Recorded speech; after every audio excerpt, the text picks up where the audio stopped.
Hi folks, my name is JJ and today I'm going to be talking about 3 secrets for beginner guitar players. Now they're not really secrets, but in my years as a private guitar instructor I've had people come in, sit down and say, "Okay Jay, what's the secret?" And I tell them, well, there's really no secrets, it's all about consistent practice, hard work, and just being patient, and you'll get there one day. And they say, "Oh, okay, I gotcha. But man, we're cool, right? We're cool. So really, what's the secret?"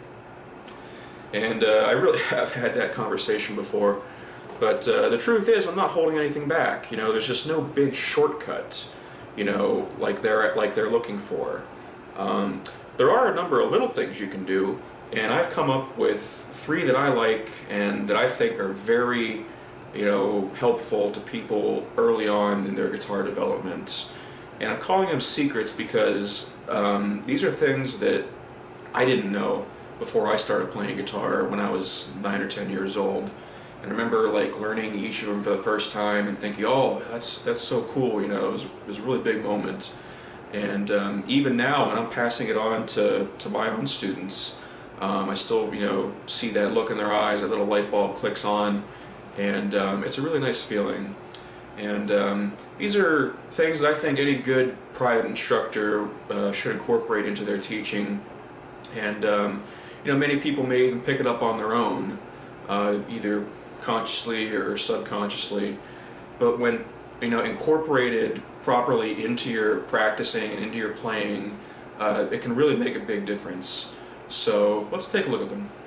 For the first secret, we're going to start off with a few chord pairings, and the first one is going to be C and A minor.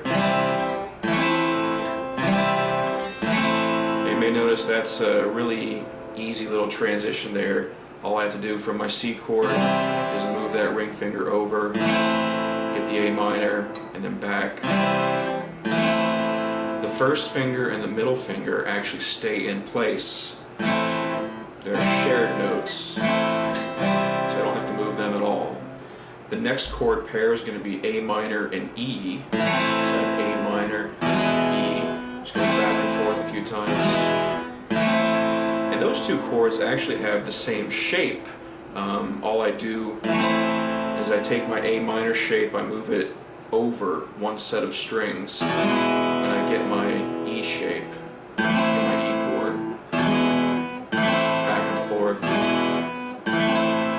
So that's another little easy transition. That's what we're going for right now. And the last chord pair is going to be C and G7. So that's C, G7. That one's a little bit tougher, but what's happening is my hand kind of stays in the same shape. Really, it just kind of almost expands and contracts, but it has the same looking shape here. When I switch from C to G7, my first finger moves over to that high E string, the high first fret there, and these 2 fingers move over to the 2 low strings. Back and forth there. So that's C and A minor, A minor and E, and then C and G7. So there you have 3 easy chord transitions, and the good news is they're all used frequently in beginner guitar. Easy songs will have a lot of these chords, and when you encounter them in a progression or in a song, just take advantage of it. I know not every transition is as easy as this, but when you get to these easy transitions, just take advantage of the convenient movements. And if you take it at face value, that's it. You just have 3 easy transitions, and that's great. But if you look at the bigger picture, what I'm really getting at here is what I'm going to refer to as economical finger movement. And all I mean by that is my fingers are moving to the next fret, to the next chord shape as smoothly and efficiently as possible without any wasted motion. Okay, so these three chord pairings really, are good examples of that. They really, the economical finger movement is kind of built in. So, it allows me to get in the good habit of keeping my fingers close to the fretboard, and just trying to limit the motion. And if I focus in on it enough, if you really get that, get in the habit and become aware of it, what I believe will happen is it'll creep into your other chord transitions, and it'll help you make those a little smoother. Let's take another one, for example. How about a G chord, and I'm going to transition to a C chord. Well, even though there's no shared notes, no adjacent notes, totally different shapes, I'm still thinking about economical finger movement, and I'm still going to try to get there as smoothly as possible. What I don't want to do is totally lose my position, lose my, to lift my fingers all the way off the fretboard, in between shapes. You don't want to do this. That's a bad habit you want to avoid. Instead, you still want to try to get there smoothly, keeping the fingers close. Let's do like D, E minor. No matter what chord you go to, I'm still always, thinking about that principle of economical finger movement. And like I said, if you practice it and focus in on it, it's just it's a good habit you want to get into, and this can really be applied to any aspect of guitar. From these easy campfire chords to the more complex jazz voicings, even like lead playing and soloing, scales, stuff like that. You always want to have control of your left hand. You don't want any wild or loose movements, and it's just it's going to make everything a lot smoother. The second secret is that you need to start playing your chords in tempo as soon as you're able to. The reason being is that you need to get your left hand used to transitioning in tempo, like in the context of a song. You need to get that timing down from the very beginning. So if I just take a progression like G, E minor, C, and D, I go.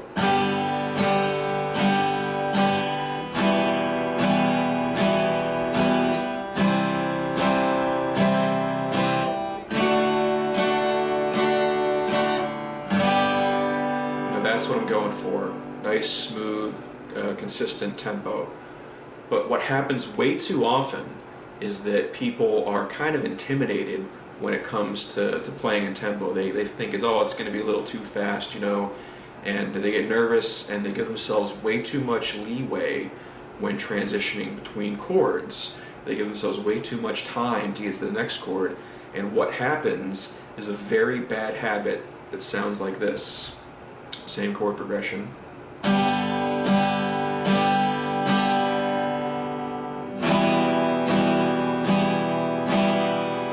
pause.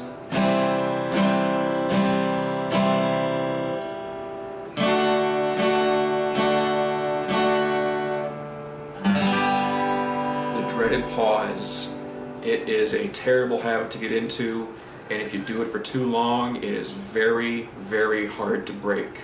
So whenever I hear somebody doing it, we put an end to that immediately. It's just something you want to avoid altogether if possible. Now I know chord transitions can be tough, so and you can't get to them immediately right away. Well, that's okay. The way I typically tell people to practice chords is like this.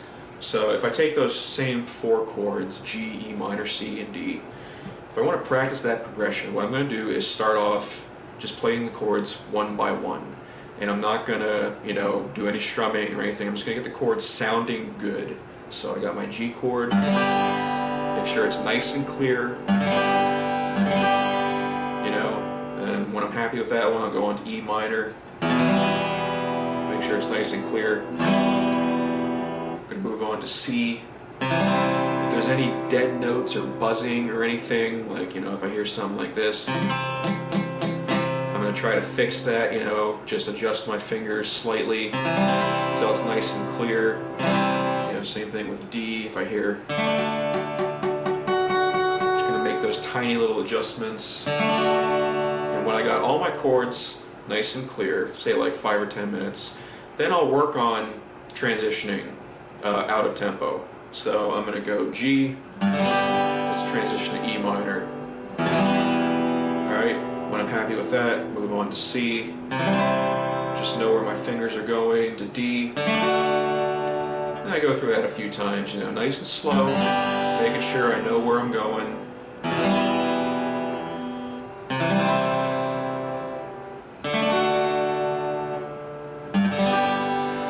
After I get those transitions down, what I want to do at this point is kind of just go for it. I want to take a nice slow tempo, just do like 4 strums each, and no matter what happens, if the chords aren't perfect, if I can't get there in time, I just kind of want to, jump in and force myself to play this chord progression in tempo, just so I know how it feels, just so I know what it's like. Just so my hands kind of realize, hey, okay, this is what I'm trying to get to, So even if the chords aren't perfect, maybe it'll sound something like this. So I got my G, going to E minor. Okay, yeah, I got my E minor. I got my C. Okay, yep, hanging in there.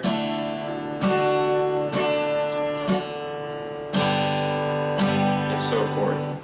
Now I'm exaggerating a little bit, but that's kind of the point. If I can't quite get to the chord perfectly, I'm just going to keep going. Because I want that feeling of, I'm in a song, I can't stop playing. I can't stop the band, I can't stop, on stage. I just got to keep going. So I think, and over time, obviously, yes, you want your chords to sound good in tempo, but at this point, early on, what we're really doing is just kind of getting that feel, of a real song, in tempo. And I believe this method of practice will help get to that point. And really, I think if you play with a band, or if you ever try to play with a recording, you'll know that feeling. Like you'll know that you can't stop, right in the middle of the song. You can't have the pausing habit.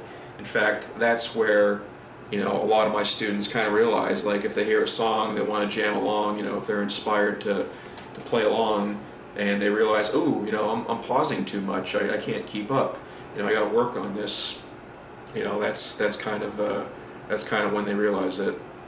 Or if you play with other people, and you notice that you're having trouble keeping up because you're too used to pausing, I got to fix this. The third secret is what I call the open upstroke. And I remember when I first learned this, I was totally blown away. I thought it was so cool. And basically, if you're playing chords in tempo, you got a chord progression, and when you transition, if you're using a strumming pattern, you can take the last upstroke and hit the open strings while you're changing to the next chord. Now, most strumming patterns end with an upstroke, kind of for this reason. If I take, let's take this one, it's really common. So that's going to be down, down, up, down, up. So the last stroke is coming up. And say I want to change from G to C. Well, I'm going to go like this. Down, down, up, down, up.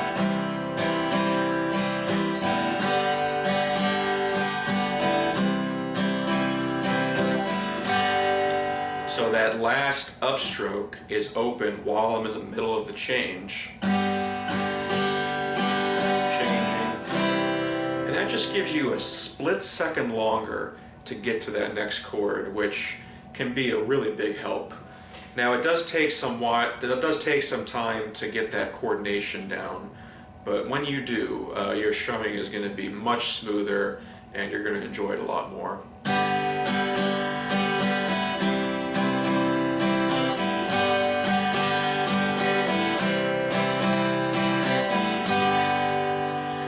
you may say, well, hey, you're hitting wrong notes there. Doesn't the open strings, isn't that going to make it sound, like a mistake? And the truth is that by adding this kind of sloppy element, you're actually making it sound smoother. You kind of want it to have more of a human, feel, as opposed to a really rigid, mechanical, computer feel. If I take out the upstroke, it's nowhere near as smooth. I can feel myself just get much jerkier like this. Change way too fast.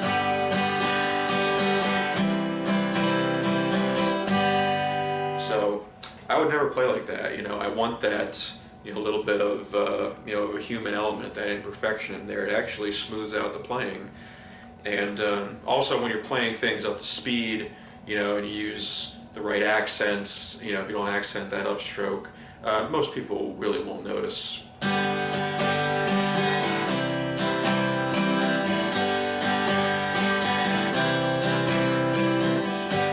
So there you have it, my 3 secrets for beginner guitar players.